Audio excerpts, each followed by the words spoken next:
बच्चे ने दी माँ बाप को सीख। एक गांव में एक बूढ़ा व्यक्ति अपने बेटे और बहू के साथ रहता था। परिवार सुखी संपन्न था, किसी तरह की कोई परेशानी नहीं थी। बूढ़ा बाप, जो किसी समय अच्छा खासा नौजवान था, आज बुढ़ापे से हार गया था। चलते समय लड़खड़ाता था, लाठी की जरूरत पड़ने लगी, चेहरा झुर्रियों से भर चुका था, बस अपना जीवन किसी तरह व्यतीत कर रहा था।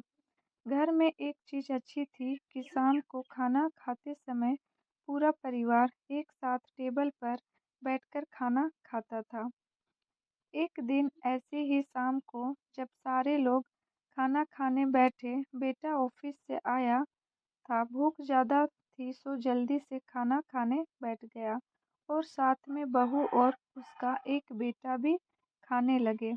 बूढ़े हाथ जैसे ही थाली उठाने को हुए, थाली हाथ से छिटक गई, थोड़ी दाल टेबल पे गिर गई। बहू बेटे ने घृणा दृष्टि से पिता की ओर देखा और फिर से अपना खाने में लग गए।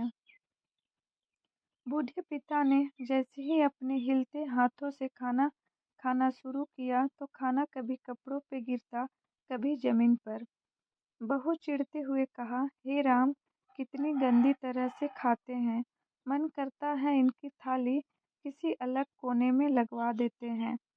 बेटे ने भी ऐसे सिर हिलाया जैसे पत्नी की बात से सहमत हो। उनका बेटा यह सब मासूमियत से देख रहा था। अगले दिन पिता की थाली उस टेबल से हटाकर एक कोने में लगवा दी गई। पिता की डबडबाती आंखें सब कुछ देखते हुए भी कुछ बोल नहीं पा रही थी। बूढ़ा पिता रोज की तरह खाना खाने लगा। खाना कभी इधर गिरता, कभी उधर। छोटा बच्चा अपना खाना छोड़कर लगातार अपने दादा की तरफ देख रहा था। माँ ने पूछा, क्या हुआ बेटे, तुम दादाजी की तरफ क्या देख रहे हो और खाना क्यों नहीं खा रहे? बच्चा बड़ी मासूमियत से बोला, माँ, मैं सीख रहा हूँ कि वृद्धों के साथ कैसा व्यवहार करना चाहिए।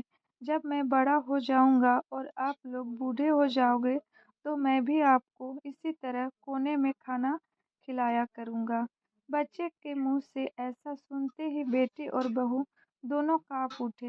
शायद बच्चे की बात उनके मन में बैठ गई थी, क्योंकि बच्चा ने मासूमियत के साथ एक बहुत बड़ा सबक दोनों लोगों को दिया था। बेटे ने जल्दी से आगे बढ़कर पिता को उठाया और वापस टेबल पे खाने के लिए बिठाया, और बहू भी भागकर पानी का गिलास लेकर आई कि पिताजी को कोई तकलीफ ना हो। शिक्षा। माँ बाप इस दुनिया की सबसे बड़ी पूंजी है।